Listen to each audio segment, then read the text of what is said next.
for and then raise so your ha one moon says and take to continue wa ya de you ever fireman ya de buy be fire your fire need it's all about those are omo against Asante Kotoko omne ne wo me ni obi ani ntokwa ana me nyese me ne obi abeko and ano em say bebo audio so bi makoma bia mmoatie but the main audio no said they promising money there yeguso eden audio ndi bebo na mama ati asem bi say me kama yenuan mo radio station bi am say last week and last week a program bi omo ye ya ebinim de ekotra ha no mo come asem mo nso mo mo adwen mo nso betimi aka de hamu bi amotimi aka ye ya de bi na senya mo nso betimi aka na mom ade nyina ne say yen me ene metra aka ama binum ati asem mema specifically Hello FM I listen to you guys mo asema mo kan ye Kenedward and one of the hosts mo asema mo kan ye efa me ho ne niam ba mu no menua me ka mo nyina mati ase metime mankofo omo mantie bi no maba mo matie kakra efa asema am se mo de kotra okokan ye ebi a mo adwenye mo se ebi a me no me purpose a mete ya ne se ebi a na ya 1% na mete ha no enya na ya 1%. So na ya 1% a anka sebe ye mo ka se wa me $2,000 ke be tu America ko hwe be bia branch no kra my friends amaza ye se am $2,000 se so wa gensu na amfa mbre me na ready na de ode man na kama kwakoji but nyo no ntina me me I'm not here for somebody's money because I'm okay nyame adom ntimi ho to me ni obi any problem na em se me nka se mo ka bone efa ho na mo mwadwen na mo kire na nso ye nyina nim se bi dwumadi na ye nyina ye die no me purpose anti ame wo ha ne se Asante Kotoko no ya Asante Kotoko no ya bre any pull him down obi ba no vision na mo bi selfish interest ntino na je so person say nipa no dwumadi opeso die eno na ye no bia tuasi wo say ye man kwofo me sai dwumadi no bo so ye bone enye Kotoko league ya nye nti na ye me ya an ma betra na me beka obi ho asem enye no enye Kotoko league ana say enime bia management ni ye ya na say board ye ya ankoso nti na me beba obi akira pa na say me support obi there be me purpose ana me bota yesi mani so ne say me ma Asante Kotoko na dey akonanim Asante Kotoko ne me say ne me bo place bi a me catch management say sa place we eni kwaso mo renew sa place so obi contact asa omo nko ebinom be ya surprise me say asma me kan supporters no sa sem we ebi be ya mo surprise say makase sa play we eni kwasa Asante Kotoko next season ombo pio mi obutai ti am de kasa mini player bi na first I'm say hello for come here me boss kakra mbeti bia muntie kakra hello for the day mo bebre other radio stations here As I say, boy, the no one say daily bill as a Ghanaian tax back. It's very nice. Or another more can be what's happening. Or Britain Ghana. When you go with the Canada, so can it is they say, a German or also on the protocol, which is yes, on the protocol. What is champion? But said, Nana was also access to gentlemen when he did use except for Casa no Jai. Because everyone knows a system, Judas for no protocol. And I won't go for you, was a cook up more after year, but if I were cook, I wouldn't have taken it lying at all. That is only a so, not yet being because some old protocol, I never said you must have run down. There was a reason for which chairman. Every almost come in support of a CEO, whether you like it or not. Board not a you don't come claiming to last protocol and once protocol dirty linen in public claim is what players speak any performance or they even why? But I know the days who bought chairman who fear who protocol who fear was so much. Was I never going to what are you the problem? So be a come back. Say, oh, it's Tuesday. I tell you one man you will say easy come. Me pen the person. So doctor but to go and name Ophobi, say, oh my cancer me and the day that me I just stands upon it. I say, hey, come on, gentlemen, take it easy and go easy. Anyway, look at the one to the wood and catch them. Cook them. Go see, oh, that's what I'm saying. Then you are. Because we'll be at just say who why involved him in bribery. Who can you know the reason 577 when you got any true this year, that in year no beer. This is a woman if he say air friend flower, and he said what and you more than you was no when you're nice. We shall video yes in media and also central for it's massive. It's just some more them and son in their back. And again, Crawford come in. And we will be the among forecasters. You will be working an agenda. Now, I get it. You will be most southern apart. And they can never get in the cook. Now, people are the other day want to say, yes, we will be go. People are not coming up to you. They will come here. Pardon, Betty. And you must have pardon telling now because they take it. Yes, also, you are like Canadian is also now. Wait, so. Me da was say meti team aso kakra ene me cause Hello FM e bi na me be address wo mo kakra bi na ma kire wo mo ne bi first of all Skin Edward na na ko kan wo me number say me minim so wo me number wo me page was I my friend on Facebook me minsro and I will tell you me see nipa wo ya ade a ebetia ma Asante Kotoko akoso no wo de me bodin wo abra minsro e ya ade a me bodin wo abra minsro. Let us be honest with ourselves. Moti ho na mo ka de emo de. But one thing is say, we say na name your friend say cook na ye odihye. Me menya akwa. Me menya akwa. Unim ba bia me firi a enkasa me ya akwa me menya akwa. O ye dihye me so me ye dihye. O ye dihye wonu krom me ye dihye wo me krom. Sebe. So onima Asante amamra ma me nkyere oketo abi me nche wo ho. Me firi kokofu ho na me firi me yo yikuni. Se de bia ono so ye yikuni na. Onima ko opawon ko busa se krona ne friend kwama no na kwama fo mo te hen no mutu betra kwama e na abaye kumase no nipa cho kokofu na no mote Asante hina first Asante hina ye say on no otumfo o se tutu odikan no kokofu ne wo no enti dia asem na aka kire me no opani eye japadia eye japadia me say that me kan so tie ni ya na kokuma na tie na odi ba hye ye sebe ye busu afonsa ena Asante man nyina ne wiase man nyina agya tum ne ye ne ye yentrase ma abrante ne nse no muntimi nka no kra nkire no ene ma ekoso anya no ye koka osi o mede oponko and I will come out with the videos and audios ne ade a me wo ada wonu onim. There are some people a omotiwa omogusi onen ma sesi onen frame on frame say si ono say wa mama dwuma bi say menya no frame say menya de me ye on frame say menya dwuma bi na ma ka chen say bia say me say players are and they don't deserve to play Asante Kotoko. Me bobiting. They don't deserve to play. Me, I don't care. Yen transiman crofo bi ma emfa ya komani agro. Hwe. Wo hu, jesi ye hye mi. Hwe. Ba akunie white no kwame totu. Wo hu ba akunie. and I read no sabi me to essay na che say kotokoko no me som no me support me ni team bia support o wiase o media na Asante Kotoko media na Asante Kotoko me support House of Folk me support obia me say House of Folk me support Chelsea Real Madrid whatever me ni obia media na Asante Kotoko.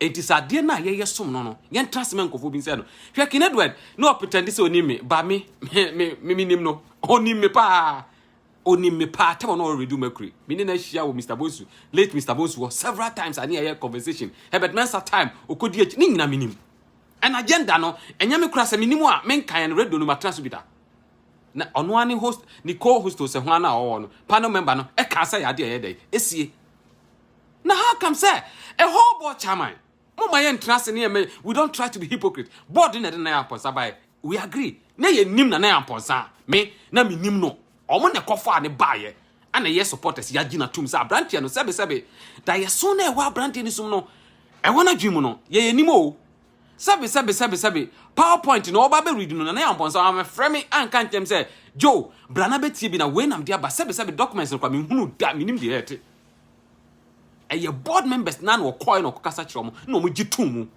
ana brantia do obodi dwumadi ni ma no na sebe brantia no coin no ko twa ntro kire mo a nkom di dwumadi ni be ma no omo nim sa brantia dwumadi no de ba ye papa na ye nyina supporters nyina so agya to me say hwe me say anya bia kra no Kotoko no ma ye mu adwuma pen and I know what I'm talking about. Say Kotoko ye be league match with no support, no supporter support, na sponsorship etimi take team no from A to Z.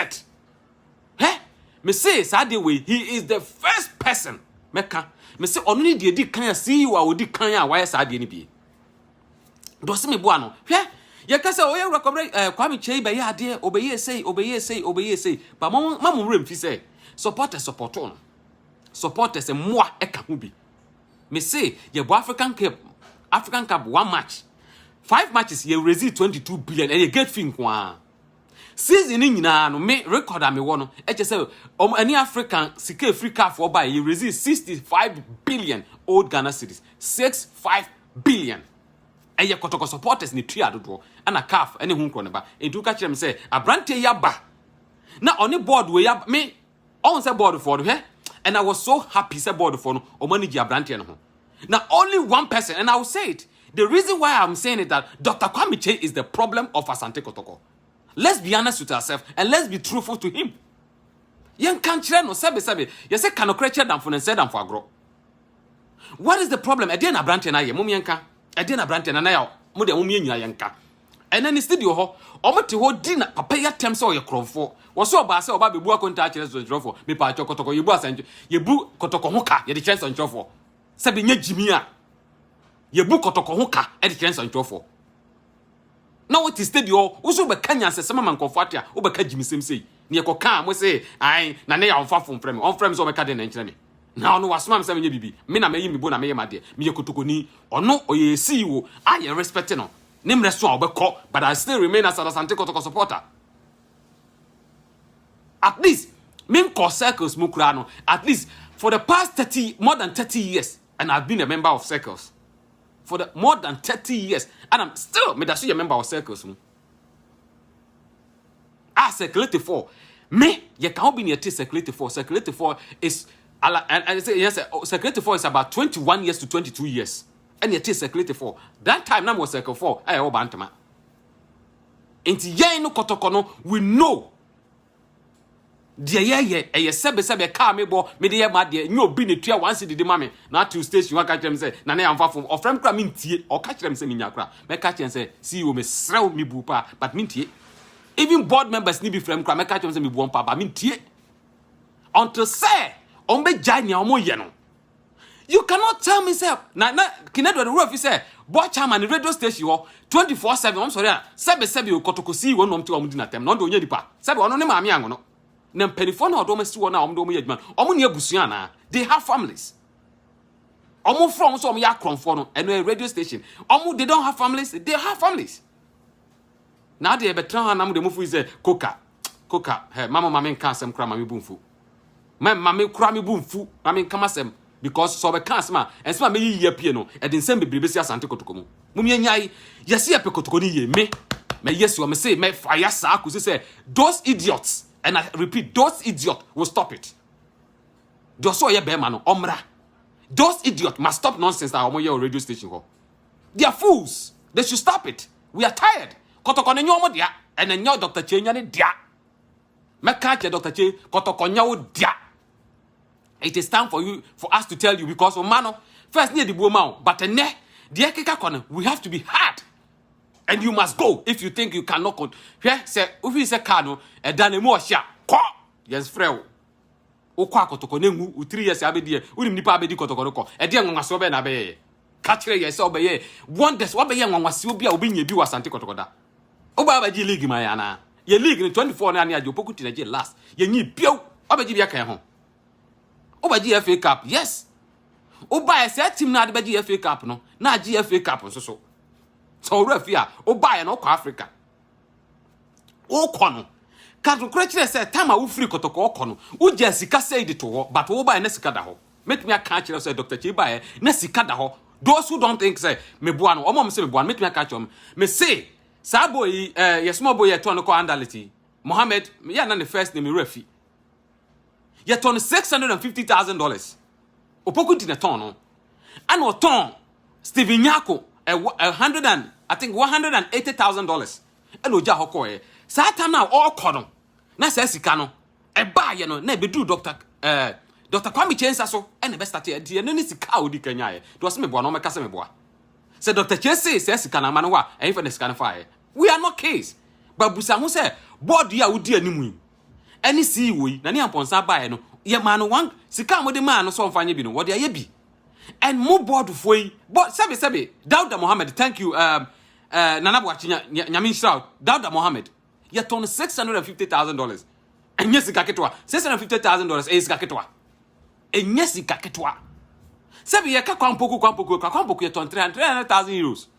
It is what me ton Dauda Mohammed $650,000 na sika na ba be di ho a wo say e de ba asem ne yan kan kire mo na brantie yi ba ye sebe mo yan kan no kire ye ho abrantie yi ba ye apart from sika omde man na wo de ye de kwa Africa ye de man na ye de kwa Africa ene e car sebe Dr. Chene ne board kan bi gu ho ana board no ye o ma bi so betua nya ne yamponsa ne board kan gu ho wa utie radio utie mi bia menua me say mon share ma manfonte ene I want this to be shared throughout no obi enhwe bi na manfo hu say sebe no kra no wo ho na nkofority light FM wo mon ka mon share ma manfo nhwe bi abrantie ba ye e ka ye kan wasam enene wo moti wo se ene ka we da ho e ka we da ho mumu sase sa aka no ha ne boy e Dr. Kwame Chei enya na ne amponsa ne ba ye o de ka ba ye oko sample bi ti say wuku se e ho anwan wuku no bobo one match na stand a season $650,000 $650,000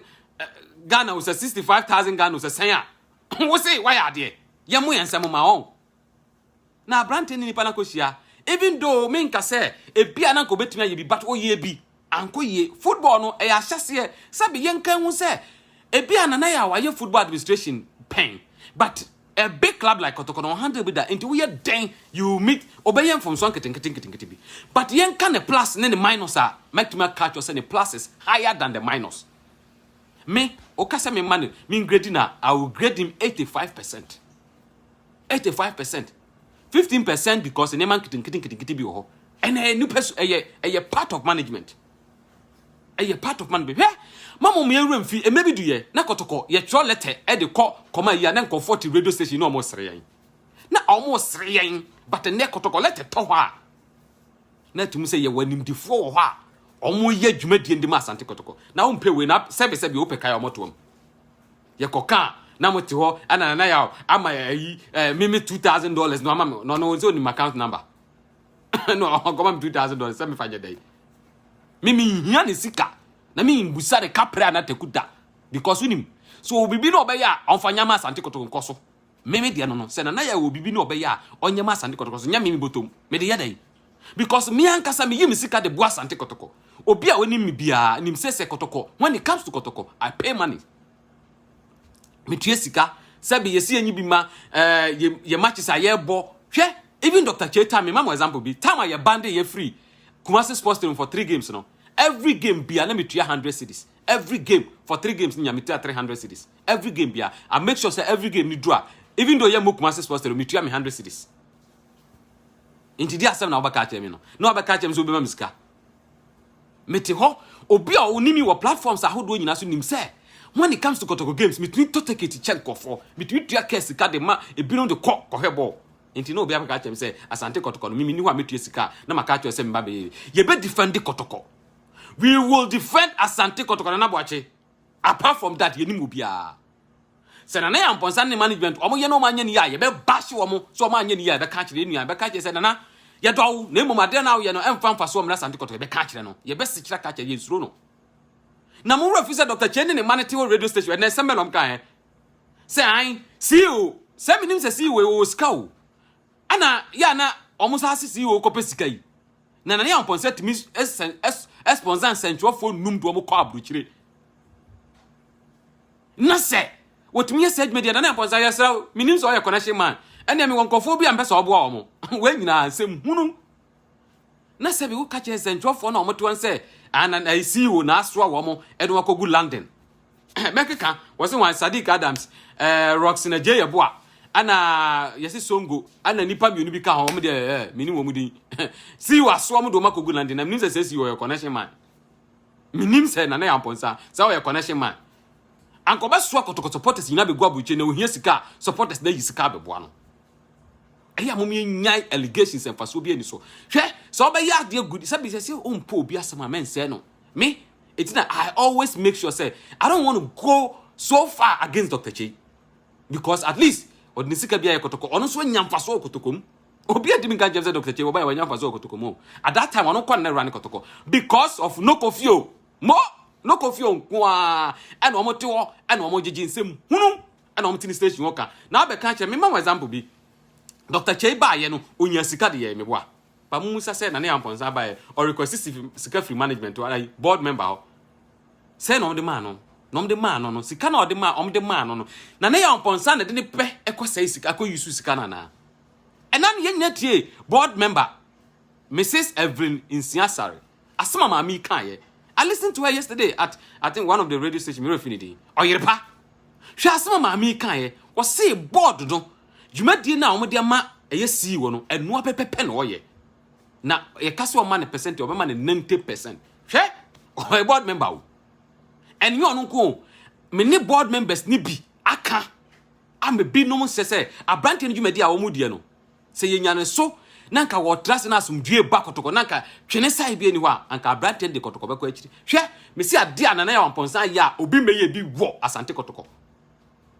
eye dwumadi na wodi wada kwaja ache no obi ananye bi da e wa Asante Kotoko eno ni ade esu nko cap de ya jibida ya jage Champions League mienu ya co finals bebrebe ya last one kwa ya co finals ya CAF champions na ya champion of champions na ya Herbert Mensah de Kobe ya co Confederation Cup 2004 ya encha yo enti dia asem na oka dia na mponsa dia na Dr. Kwame Chibe ya obi nye bi da mo adan an angel na dia ya muti station wa asem mu gu nkofo ni ase no mo colleagues wo opokwa friete wo say wo hu so obi de obi nsachoni bi asini radio station aka no asem da enne wo to oka na sa nipa we ti bonkoso we e ka asema na wo pese nkofo ntie wo ye ti bonkoso me ka kire so opokwa friete bonkoso because on one ka kire ye plain say Dr. Chei na omo gan na this say wo se nya Kotoko no ompo pe Kwame Chei Kwame Chei no wan on Dr. Chei eno ye adwuma ma no what asema to oka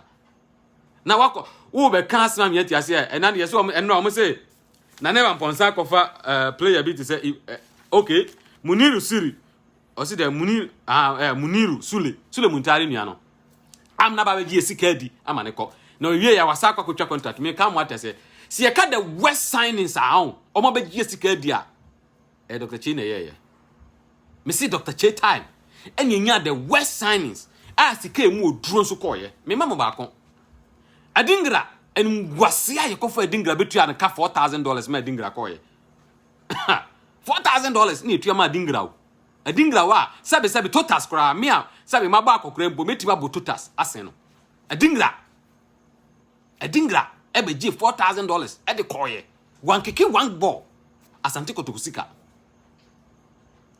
Tibo ho bi e kofa ni free Cote d'Ivoire striker bi no ono so beje ye wie no season kwa wie na ya mfa na anya hwe no African Cup obo say 2 matches or 3 matches ono wie ni akofam $5,000 e de ama no bua na okọ ye wie ye sa ko so ye French ni o se ho ahwan me refi sa boy no no ye no masses bi ono so e beje 3,000 bua na okọ ni na ye dollars nkwa ho de twa wo kra ya Zakaria Sen coach na woni lances na sabe TV lances na di coach no wana ko sansa coach no enye Dr. Kwam Jene ko san yetu asai yetu a 4 billion ene de ma coach no ma ne ko ye moto wa moka se Muniru Sule ne ya ma ne kapre ana sempoa metuma kasa de ma ne se oba akotoko no na okoda hotel ene ne ade yetu aye but ni busa o adingra di hotel sika no enka ne sika na oje de ko ye no ho mo aka no anamura fi Zakaria Sen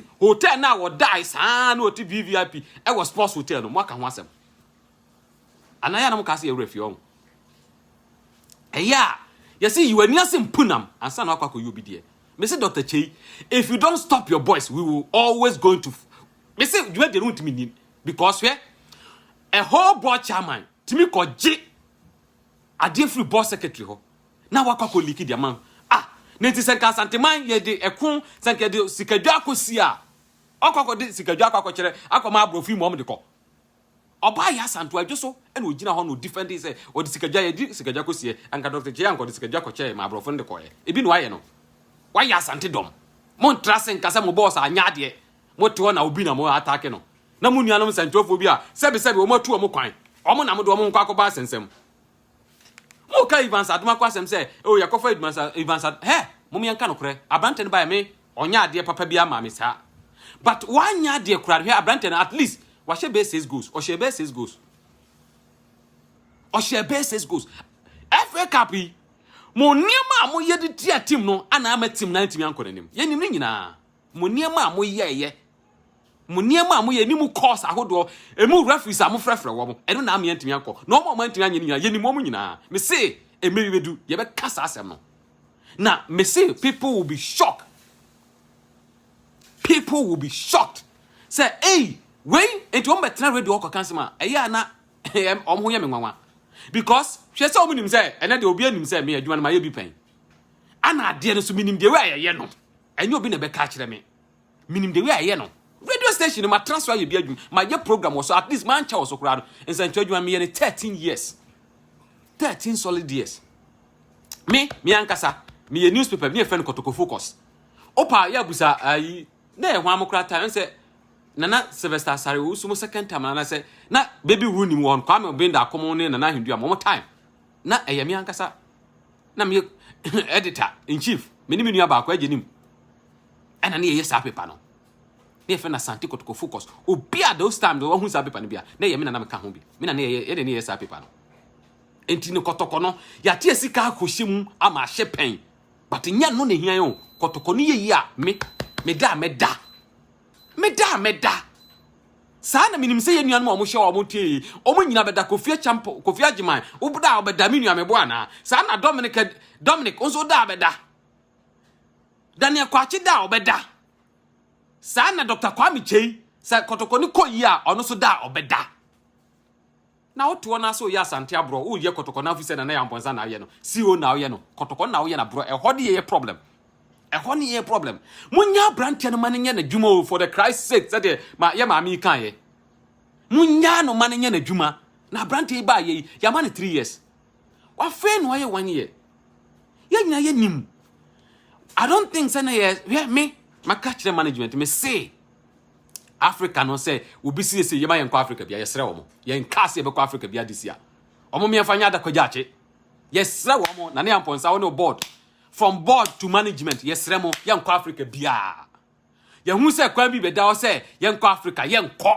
yempe ye be se trafi ne hihie timi ye na sika bi e be kwa se no Africa no man se board mo sika mo de ba kwa se no Africa mo fa man na ne amponsa wo de be ya da kwajache because ye hia astrotef yenko ne ye kwa astro ye ne ye ko asokwa ene ho anho ne ye ko bo ye dabi ye betumi aye bi se wafa aye bi a Asante Kotoko betumi aye bi Sasa mwajan ba ko fo atumi aye bia ma Accra Academia Asante Kotoko kakrakai ye betumi aye bi it is almost sika bi na so om de ko Africa yes romo yempe yes supporters ni yempe minim se ye nuanom supporters mu nyinam ne me ya adwen yempe ye pada ko gyache omunye ho yie na sebe coach bi ama me kansem hunu bi ankyere no no sa coach mi wiem aba ne so Barreto na yenim sa ni ma wo ka no yes ebi ye no kure ebi nso ye ntro but it's okay what can what we deserve so coach Asante Kotoko bio because ye ntimi face secret kure ma because oba koton yen why say ball chairman pepe the last time umiti ane bo since ane bo chairman ko ye miti me omunuanom me ya na ye nkofo nwa se me nya information we me say coach Barreto oni ball chairman ko shia wo sports hotel time o mo ko shia na ye 7:45 p.m. I was sports hotel enipa no mo ti meeting nim di coach Johnson Smith and America coach Barreto Nana Koka ball chair ana Perusha Sandipa 5 we na net sa meeting no Sandipa 5 we na net sa meeting no omo so omo ka chem say omo ni shia ya ompo meka say omo ne coach Barreto nko shia nya meeting ehon omo ka che coach Barreto say na na ya mponsa ne dwumadie ni ya Jeffrey nsem onye bio season ba wie ya onye bio ehon omo ka kire ne say na na ya mponsa dwumadie na wodie ne season ba wie ya on continue bio enti no the new CEO eho me say board chairman introduce obi de kire coach Barreto say on the next CEO adey na papa owo board enipa no ye 12 na mo kwa nipa mienu bia mo mu hwe enipa mienu o board no emu ache mienu ye nyina enim mienu wofa ana 10 eyedu e wofa na we board chairman ne baako omo gina faako ana edu na aka ne nyina so gina faako na we yere ko hefa we me se board chairman masa otimi nya dwumadi no onfa nko on kan jo tumfo so I resign because we will force him to resign ya bre no we are tired. Let's us be honest with ourselves. Na say efiri ho ba ye no me ka Barreto asem me memfa we kra me twem efiri ho no ana Barreto start here ne nema hunu na me minim say board chairman tama ye kofa coach board chairman don't forget say na won support board meeting wo ka set here say won plan yamfa local coach right or wrong wo na ka wo board meeting na say board meeting na me ho e dey na information no yes say the okoba wo information ma wo ma no e na wona fofo bi no saa so dey so nya information free board no ana o ka che o say won play my yamfa Barreto ma na pe local coach and the Barreto no obe your campaign me me ka we am what say enanu ya okọ Insha FM no management no mentie ne say omo ka che ne say ma onko but I can confidently tell you Dr. Chika che so onko ye na de ona e bo chama onko ka adey mo me yen ka no kra nche nkofo mo me yen ka no kra nche papa no say the papa ne ye ne enye wonya ma Asante Kotoko munyu adey Asante Kotoko no be 3 years wa bra na obi anka hwe okoka kire Barreto say senka enye na ye wamponsa ene meka si wo wonte ye mo amutie bie ha Kotoko support ne say o se senka nya na ye wamponsa aka na o se wo de 3 months ebe ya da ko gyache na so na ye wamponsa ene na anya adwen o kan sema wontie enti no enti na da ko gyache ete saa no enti na si eno ti na coach ni metena o kan yo me ka no kra na akire mo me ntwa ntro sabi yenya ya investigation sabi ya ye bi pen me fancy ba ku bi de me nka ho asem because me no ma ya adwuma pen me ensentwa adwuma mu he me call grobi ne afa no diatonkon ewo all the way na investigation at that time na me ya adwuma crusade guide me information nsie me story me information nka me fancy enti adwuma no sabi sa officer ade ne top form a kumase ne ye beti e adwuma ye edinema obeye bia no ye fa kwan bi so betime nya information no etu okasa ache coach no efro na coach be yesa e no se ne mbe baahye na ya wamponsa ba miwa ube baahye management na say ya na binum fi say asem na coach ni kan okatia yo na ne wamponsa wo ana say management yo but omuru afi okatia omo obeye Kotoko ni nyina afri tete ni nyina besi ne wo mo no okatia omo abrante de so oye bi me say nyese me defend no say wa ye bibi nwanwaso bia wo but odi Kotoko nim no nko ade ye bebo kachi atanachi me boka chire se Kotoko no eso se de mesoa de atanachi ne mreso no okwa na okọ but sa Asante Kotoko ne beto na da obasade yen trust man conform insane no na pull him down as do so do enya na start you yeah time ye be ye George do time ye be ye atoa so a Herbert Mensah ba ono so be je ne de SS apia kura sebe ye wura SS apia na ye nyanim se won de oni sika satan na sika ho den ono kura all ya na sebe satan no onya sika bia no na me ka kire mo hwe play bit say Joseph Henrik Kotoko no 4 million satan na obesan contract I was there ewo you Kotoko secretariat Joseph Henrik obesan contract no na me was secretary Kotoko secretariat SS apia breso enso na ya pam ye o ye pam ye na de omba yo ye pam ye na omdi yike adumu ba hysem na Max Billion mu bani na mu na ya call ya na de ma SS apia. And so I was there. Go back and say, oh, the Omakeka family who you know, and Kayani and call bat Kotokona Namedono. Joseph Henry, dear Casimir, onim. I can even describe a Tadia National, Dano by no share black jeans, and no share a t-shirt, be a red beer, Yasin and Joseph Henry the buy. He was a young guy that time. And or the buy. Kumasi, a yet Kotoko old secretariat Nanewo, Hapa Road Nadum. A ho and or buy. It me say a Kakotoko asema. I know inside out. Minim bibia. It is a senator on your car. Ye me tran promise say. Dr. Che ever since or coach Mariano Barreto eko ye meeting no. And Mariano Barreto started so kasa. Ye na ya we. Obi a was so nim no. Barreto met and I don't answer Barreto confirm so on the board chairman this year. Then coach a wo ho board chairman without the knowledge of the CEO management. Say woman. Say omunyai omuntimi nka bibi nkyere wo mo na media management coach ne mo anam kofa ne bae media yes supporters yes ya mpani bio won ko se crosses bio mu amoma yehu na se bekwa kopa bosia ne ye yi mama me metua me de minim se ye nuanom bi ebetua ne amana ko ye mpedon oni Kilamali na must go Kilamali must go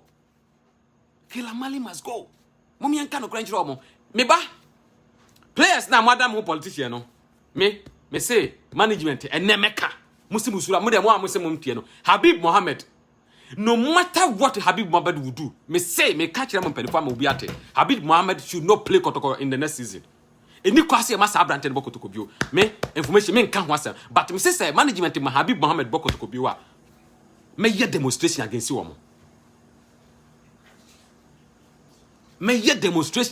mo Maka Habib Mohammed, oka omo political players no oka ho bi. Hey, manager fi yesan 1 year. Management. Sa branch dey be turn na yen turn no. Eni kwasa manager fi tra season we mo sa tra Kotoko bi wa. Me bo players one by one. Wo sa tra Kotoko bi wa me say mo num be say guase. Mo nyi league. Me ka kire mo. Dey mo plan bi am be plan bi a be tonsuom. Me say na me mini because almost say me to me more omo amaka ndi me bo players ndi. Me catch am say me promise mo say na me bo players bi ndi. Me bo Wahab Mohammed must go. Ne time ason eye da na se. Wo a player to me catch the call player say me na me nko hye na mo nko bo Africa. Wo Wahab Kotoko aboa wo. O tina aduana na usika yesai. Kotoko aye bia ma wo. Kotoko aye bia ma Wahab. Me say mpelifo ma Wahab ni kwasa ma Wahab tra Kotoko mu bio. Mo me nka no kran kire wo mo. Me fancy and I won't lie and I me so bia. Wahab Mohammed uncle one shock Kwame Ba. Me say Kwame Ba must go. And Kofo be leave the American so. But I'm telling you, say Kwame Ba a very good goalkeeper. Oh, you're very good. But me catch them. Say Kwame Ba tra Kotoko mu.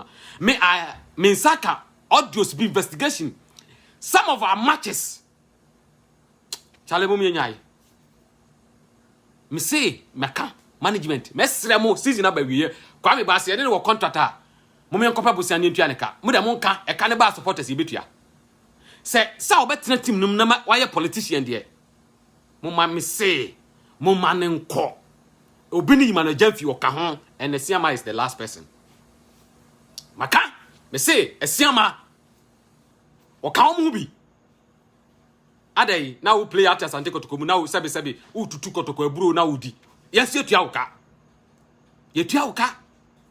se won no Asante Kotoko akache se won no club no na jai na kotena fie na munya sa ne ma na mo ye no na obi a be ye team no otifie 7 ne time kra na munya bi mo wo Siama na wonya bi mo Oto one na wonya bi mo wantimi anka bi amo anya bi amo ene wanya kakra ba ofiso wa ma ho so na oto na mo sori a na course ahodo emu anadwo course ne afrɛ mu na mo place na bi mo colleague place na bi ene esa tete moto se munimu a meka bi ebi wo ha ye mo colleague place na bi ene ka kire yen munyai because yen Asante Kotoko ye de sika hwem. We have a lot of players yes you know mo ye free he players o mabɔ Kotoko agya ne bebre nim se me de nyame adom me nka asem ye sikani but Kotoko ho nti so o ka asem kyem na mo bi nkwa me ya amaw se de be ya wa so mbadu abeda Kotoko na opa mo ko visa Coach Razak de obaji league na enyi bia na etifie no Coach Razak onim dia me say me some Coach Razak in so many ways me yene mo be brave man because na ohia onim because Asante Kotoko na hia me de also ya san ade papa ma Asante Kotoko sebe me dem ni to aduane adi kura metimi dia chaw because my ye be brave ama players be brave me nya mo say ebia bibio Asante Kotoko ni ntia na mo tenase na mo se mo maye nwene ye na so ya Asante Kotoko no ye time no de adane ato pampa so nkofo bi twitwa e wo radio station mo se yenye kom na yenye kom kina ye ba mo hunu se the killer in Asante Kotoko board must go. If it is true, if it is not, why na mo de mo nyam kan kire yo e de be ntina board secretary cast obe resign free Kotoko e de be na mo board meeting mo board platform no mimi ni so bi edebe na share bufuo ma board secretary ka say ye nyan kwada e wo mo platform no so ade na binum behave say mo yen kwala wo page so e wo abra ye nyina ye mpanifo wa ha e mini hobio basasem nye ekoso ho samose me bo amonka e ho na board secretary ka say oba resign because of what penny what ade amaw ade na di no so many times e ye den na be di wo ho ade chen ya na da abonten ade Dr. Kwame Chei openi dia wo ye na emfa sumdwe mra Kotoko emfa pepe ye mra Kotoko enese sick focus oma judgment no Asante Kotoko dia e yo Dr. Chei na say no enano na ne mane to say ai board members na aka no pese omudu omusika be Kotoko e dia say na aka no na board members yes e ka say omfa sika ma meje Kotoko otu for description o de ma omuso ma meje adwuma no e ho adwuma no omoye yankase omfo musika me Asante Kotoko yes beginning no because sika bia ni ho e Canada ho Dr. Kwame Chei nya 1 cedi ho one top player bia mfesi kanto ho e no no na esa ato aso nti so no na eto aso de e Canada ho no oba na sika bia ni ho abrante se momo sebe ye nyina tuwe se wo ye abrante na wo kobo bra o papa utim ka se papa bo me dwetire nti abrante se so momo ni dwetire na dwetire do busa kra munya mana na I think amunya half ne man no mumye nyina yen trase na yen fie ni nto se dachi adakogya achi ebinum se container but ne container houses no ebi na abu nkran no baby to say East Legon e ho obi si container house wo ho East Legon e ho asase boy say omo ton $11,000 anokra de one pew tia ba akopɛ omo ton $11,000 a container $11,000 ndi ubetrana ka jese ana obi papa cho asase na kusi container minua atete kwa ase no munyai ne wiase asesa enye blog dan ko na ye blog dan me kirema de ene okọ baby to say Asian chronic so hwe omne wood a build a house near the si baby ni apagya de akosi baby amobi akodam mo ene wiase asesa ho eni kwase da bia na akofa mekoboka hwe you need to be smart and a dime boarding o current apartment a mo think no munim say apartment boarding and say unya smart wo nyansa na ye smarter obenya baby di utrato e wa bra wo na obi ani asem mo me entrance ne enu Asante Kotoko ne anyai de sankofo bi na mo te no mo ya agenda no say mo tie radio phone na bitimu say agenda ne bi no ye agenda ene bi no ye dey eye ye de me purpose nesa Asante Kotoko na me dono me no enipa bi me o Asante Kotoko ya me somo ba na su be gu Asante Kotoko me ntiase da minim se Kotoko Kotoko supporters o musugu o muyemo ne binum ntimi nka but me my madwe se me fire until say the Judas the calamari in Asante Kotoko board either say obejai no akọ ana so obesesa na wama sebe na dwina ba Baby a club. Senya ho na beba dia. We are not ready to entertain that. Mumie nya sade no. Na Asante Kotoko yie de nya nyina hwehwe. Na nsanchofo bi atu omo kwan a wote we say see you na aso na na yamponsa say wo sika sa.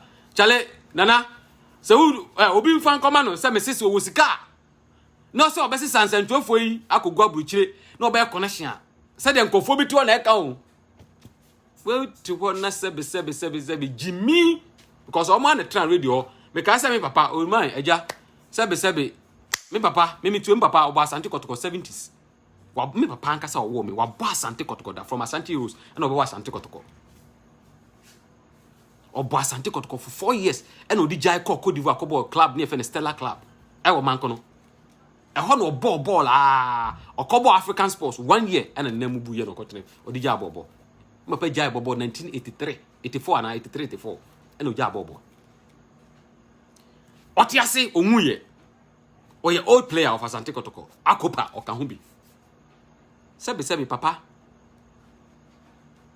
nani hu ene wono otie wo mo na okeka nsani bebram won man Kotoko bekum hwese papa wono hwa akokora wabo hwemo mfia eduoson konanim and so still oda so ti Asante Kotoko no enti se sa nipa we mu nyina tetifie no mo bre na Asante Kotoko no eto apen a woto wa beye ne ya wanyini wabobi pen ene sankofo bu na na yamponsa ne high sense say all players no sika players no bebo no mo wini a ye de bi kwa komo mo no mo de kohwe mo all players ni bi wa omo to mo kire mo pa a yebetimi fa sade we ye daso na sa nipa mo se mo mpe no na yampam no na ye koka omo ye sa ne ma na mo so ma me yanka mesi audio no ebeto Asante Kotoko aye Kotokofo ya bi a omuwomu na Kotoko match aye bebo na ye frɛ referee amani sika maka menya mo nipa ko ni di o metete ho kakra bi na akire mo sequence a game na nkofo ebi so a game and nkofo ton e wa kire wa bra management nim with this including the players bi no ka kire me say mama nka ho 70 because of me si Kotoko na omo mti radio station no de omo ka no omo hata Kotoko ntade omo hata ana omo de spray egu Kotoko atade na omo na ye perfume agum na aye hwehwehwam omo so to de omo ye no na ona na ono so ye ball chama wa Asante Kotoko no go timi nka ho asem na me ye Kotoko supporter ye share ya me ya no na ma ye kom se me to me hwe omo ye ntina se ne ye hwe omo mu Asante Kotoko ya bre some useless journalists be kotrama no mka se hunu adam ka se animo sabe mo amotetu ye obondede kwaku osei ene ho ahwo pokwa free ye ni ho ahwo nka obra be no mabo masa obra ben no mabo na sabrantie ye friend na ya amponsan obra waboi se monya mu half a obra wabon we are young, yes, we all agree, a very young man with a very intelligent, or is so intelligent and has that young man has a vision. Football move vision, the young man has it. Or per se, me who say a brand episode ye be no gen dio, eh? Me de biana me so that I say Asante Kotoko say that Chibinyanko poye madam. Na say kami be si wa de me ya obi nye bi dan say Kotoko infrastructure. E no na brand ya start. Inti say nipa we me bokechiri na me da ta dachi. Me bokechiri dia ta brand nechi.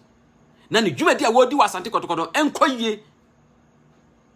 Opokwa free na obetim betran be ka rocks en wasem ewo Light FM opokwa free wo na wo be opokwa free nya rocks na ma wo opokwa free na wo sika o se ho anwa FM no obi ni mo Dove FM se ho anwa no obi ni mo wo be opokwa free nya rocks en fa wo e men na wo be yeye e na unko yi ni boni ase na na amponsa de na kotra UK sem hunu wo enye edmonaka mo na bua o ma ni maso na wo koye blaster yi na wa na koye se hunu wo deserve say de cover blaster B no akosho no akoye management member e de nya sabe na wo enso so akosho okoje per dem ni ade bedi ye oti station wo no ayi no confio enti onka no kore wo me maka me se wo yeti bonkoso ododo wo bia me obetuma blaster me se de ope me wo yeti bonkoso sabe ma bob blaster on so minyamanum abobrasin Sabi moto ho ana mo keka nsemu a ensu ni mfaso Asante Kotoko no yabre o yabre yenka se ma mon criticize Kotoko se management we ye bone na nya mon criticize but de be twitim na kofom de yenti ase da me se Light FM fo nya o mun kura sesem na yensu yenyai o mo nya o mun kura sesem na yensu yenyai because do mto ye ni kura sesem yen kura sesem in a higher class mo from Monday, Tuesday, Wednesday, Thursday, Friday. Kotoko kwa. Na Friday no kwa de anadwo am say bio. Your sister friend say badwimbo say ba. Na me buza say e de ne badwim for ben o. O ma moto no. One was onim nyansa. Shishila. Ana say friend say na Kotoko. Ewurade nyankopo. Ye kan nyansa fo asankofo we. O mu nyina tete radio station e na o mo yes anima nema we. Na nkofo bi hihye omachi na board chairman beka che say million ntio minim de omoye oboa opani oboa jade okeka kire no enti sem nante tron na omo kasa sebe o omo ano kopa ekoti otumfo a obekasa wante enti we ko ne busa oh man tida opani jai nya twom no we will have to tell you you've been hypocrite. I don't care and I'm not scared about you. You've been hypocrite. Jai nya twom no management ben no be adwuma ya wo de edwona ka mo ba obogu uma branch egu nanu ase poto anke jajama ko mudu na ase poto na wo so na ko fam branch ni omo ya adwuma una na ye executive board chair na no me cheche mu kire me say day to day administration no o kan bi why say keke support dey ni bi ne de ma wo party opening enti say o trance na obi koye bibi na management na koye say wa ma anya ade but the same management here so ma anya ade metumi aka kire mo amoa me say that year na edwona ka ene omu team anke George Makomo no omu resist 60 billion ene ma Asante Kotoko do se me boa no opa omura omu resist 60 billion sika Africa for obaye sika ye bo African Cup generation identity from gate fees league ye bo sika ebe mu ene mu nkro no banya 60 billion sika na fa hin yeti yesi Dr. Chesu ache 86 billion. Na sika enya bebebe nyina ya sache 86 billion. Still ya de ka. Sasem no record bi ani ho. Still ya de ka. Oso ache 86 billion. And so bi so ache 86 billion na me busa hwe ya na nipa enye se bi nipa tan nipa o. Ye no kro. Keke sapoko oja ya say 20 billion. Opokunti ko oja 35 billion eka. Opoku did 2 years. Keke, I think Keke did 2 years was say. In the say 4 years. Omumi no confie na na chiri nyina no. Omu ja say 35 billion. Dr. Kwame J Baye. Waso ache 86 billion. Tie say wache 86 billion. Tu di 86 billion ko kan ho. Eke sa da ho no. Emu saba 89 billion. It say ono ko abaye no. Obobo ka more than 100 and something billion ade opani. Ade sebe Kotoko no. Ana wa mesi bibia ma ye yo. Wa anya adakwaja achi. Wa anya park. Wa anya bibia. Enti se asika na enfa fo botom ne kodi ye. Ni nyina woni baabi asika kodi ye. Unnecessary spending. Say na amponsa spend this too much. Ni wage bill was ronya no kore. Unnecessary spending because ko fo obi say dingra. Na ko ma dingra $4,000 wa bro ankeke wa mbo a. Okofa abege wa bra wa anya due diligent. Na ko fa ne ba. Okofa Didio to go say hwan aba na oba beji sika kodi ukoko for players bebre ba no mama hwe unkwa 3 years ya sani players 100 and about 80 or say 150 players ade Asante Kotoko no bede na akoso mamu mi enka no krenchire papa no players oba 2 bi fere sana oba 2 no oba 2 man dwan fi no ne players ni bi oba 2 mu nyina ho mamu enka no krenchire papa no say on trance na won hwe say Kotoko no e ne japade say the unity oil eye ne diana obetra say man nkofo di nkofo afom da bia da siwa didi o matama na obetimi aye saade no na omo heli unity oil by unity oil na omo to so unity oil so na omo so we so no unity oil eso say goy any goy ne say goy so say unity oil goy sponsor Asante Kotoko na the goy no say be brand a gold dey no akọ drum no odi nanim twitwi fom Osi yemo ensema on. Shame. Yemo ensema. Doctor. So one kasa nchire wo mana. We will descend on you heavily. I mean it. We will descend on you heavily. I don't care.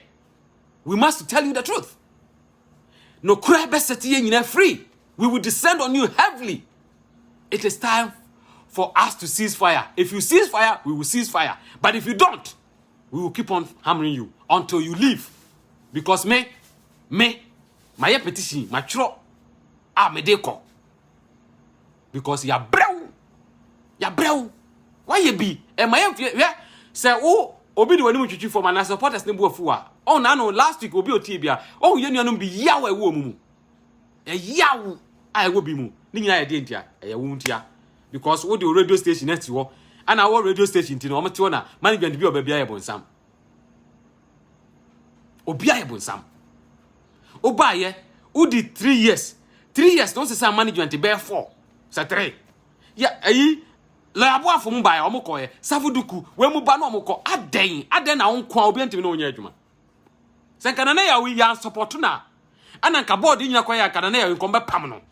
Nanka, Dibia, ye wano, Nankia, Sherry, Mrs. Supporters, Yantias, and Nantias, and will be the same. When I'm here, boy, chama, me two music, Yia, or the other was a brandy by what I say a bit when your sponsors. At the league, you know.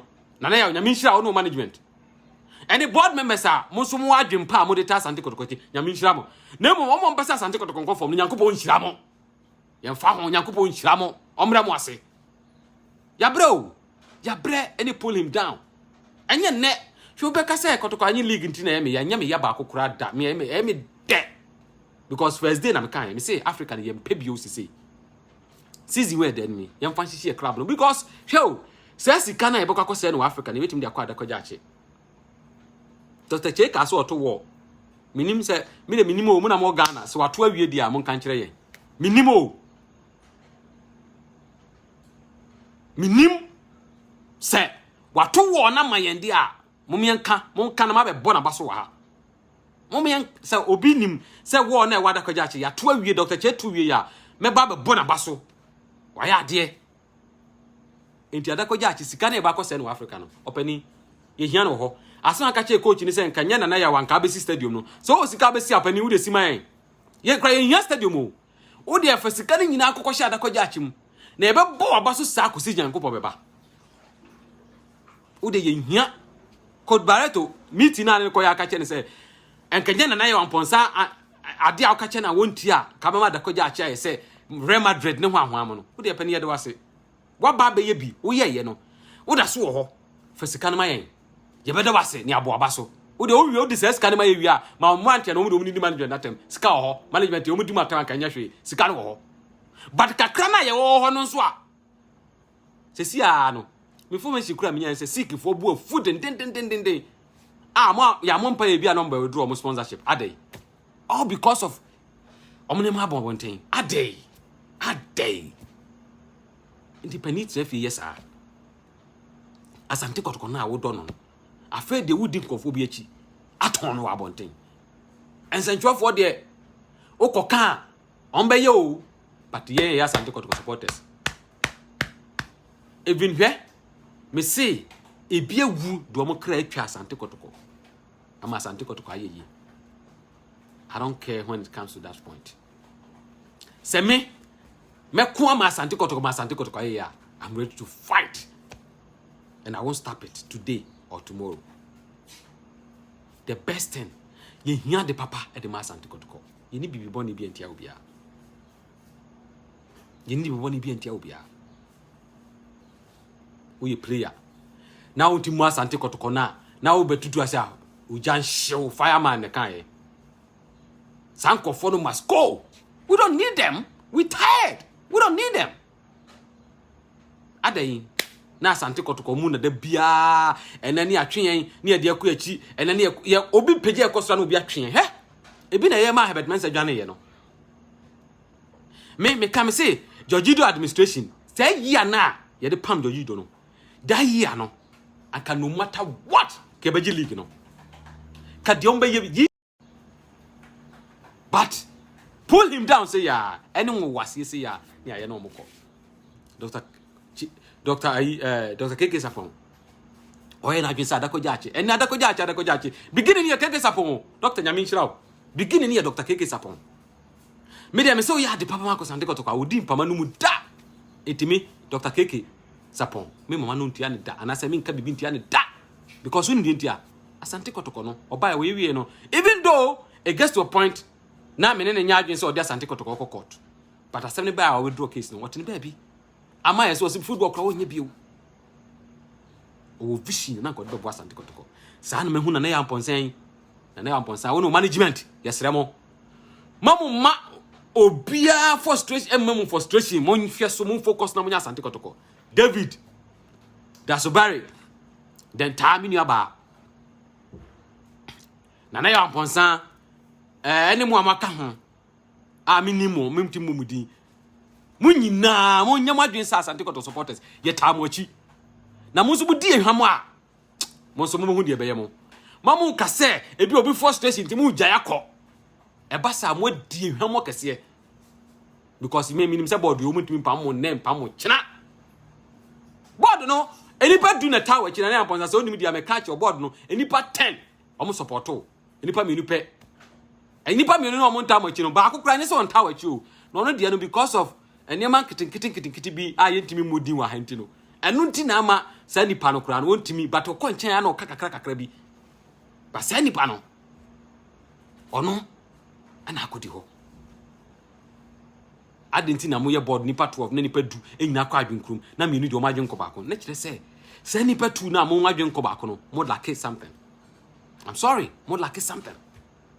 If you a vision be a da ho no corporate munim na ni so because say Irani Asante Kotoko corporate entity sa no tumfo kan ye sa na chief of staff so be kan no so boa de ayenso ye boa chief of staff say utumfo say Kotoko no I was say Kotoko no running as a corporate entity I was say mle bi bedu Kotoko benya ni youth team and mante was Asante mante mu omo bobo no get say omne for ma sha Asante Kotoko no na sebe obi ko sign contract no say utumfo say e mante wo Kumasi abonten so no ye ma omo chance no mo Asante Kotoko yensi se omo nkwala na mebusa wo na sa branch na wo no wanya coach papa amana ntrini na no wanya Kotoko model na ye pese de ye team na e bere na ye enti se koye contract ne say Southampton mo wo program we ye betua sika se amamo na mo ba mo se sika se na esi etua training e be ne se 6 sika na kwa de tua no ba be coaching kwala na coaches no ba be training wo mo no matimi aboa me anya players bi eme de akwa first te wo no ni o team ne fa na anochi na ho na Kotoko youth team ene na tete yenya betua kaize kwa chemo ne hwanwa mu nyina omu nyina bo Kotoko anochi o omu bo Kotoko na 20 Antonio Seko dwomu ne ade omu nya bobo bi enti ene obi obo Kotoko na 20 bia so obo senior team na the spirit how the ball hwe ma me refi the last thing player metu aka no 30 Francis Akwafo for Kotoko na 20 mu no free o yankoto na free baby asatam me kai no Kumasi high ene ko fa ndemba Kotoko na 20 na se yenya coaches anase schools ni coaches ni nya omo ye training wo mo na omo nya nimdie se Kotoko se ne ya omba tete nkwala na fa sa nimdie no so ne fa player na ne de ne buy under 20 anase senior team ya mre obi ko ye we amose wanya ade wadi bone se wo kotua sika de ama Southampton vision be na mo wo ana vision mo fu se Kotoko no ni vision ye echina de ya na masa ye dwen Kotoko na kwa echiri yesi ye pese Real Madrid ne others ye fan ko Egypt elali monim federal teams wo wo teams nkete wase a omuji players free mu untimi kakra obenya be 25 ene wo ho a omu fidi omu players ene Champions League o ma jesa na to na obi so kwakọ yewe wo division we aba mosema mama ye nti ase ye besrem me de Asante Kotoko na mesom me do Asante Kotoko minim se ye nuanu mu nyina mo do Asante Kotoko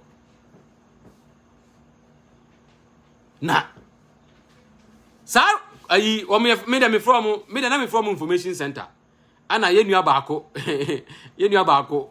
former management member bi o so ndo from community center o mo information center ho no ana se community center ho no yen kan mo hwe o mo nkoso na emra bi bedu emra ne bedane na o Frank very shameful act now to Kasetia Evelyn asembe no beka ye nwanwa asembe no kan ya odidi Dr. Kwame Chiatemana Evelyn board member Mrs. Evelyn Siasare Frank dey asem na ma me kan ye na wo sopa ne saa e dia se no kan ye menua e dia se no maami kan ye o kan bone was it for the Christ's sake munya na ya mane nya na adwuma die na description of the ma branted and one oye no what can we ya waka bone e dis okobeka say Dr. Chey aya de no atam 10 billion e de brasa tikoto an kan baba bedi na tem munya sebe ne me hunu na motor station wo ye no I don't care munya yi na moamo emfa mo nkosi bia nyame adom yen a Tuesday menye program Tuesday da but Tuesday there's another thing I ever bomb blast me de ba be film e audios ene because na ye me imagine say can me fire obi akra na ye refi say na ye see you wadi 1 year ene me hwe me phone so a na makwa ko hu say say see you tama ye unveiling no me share no me Facebook ene na ba beto me Facebook say kotoko see you e ho asem na ye unveiling no e wo life enti so obi ti wona so say on dia Asante Kotoko no ana won pa na ne wamponsa mu na mkofo ane bre yen say yo say anyo mu de na bre yen say mu de na bre yen ko ade ye nyina yenim ye de be support no hwe obi antie bi kakra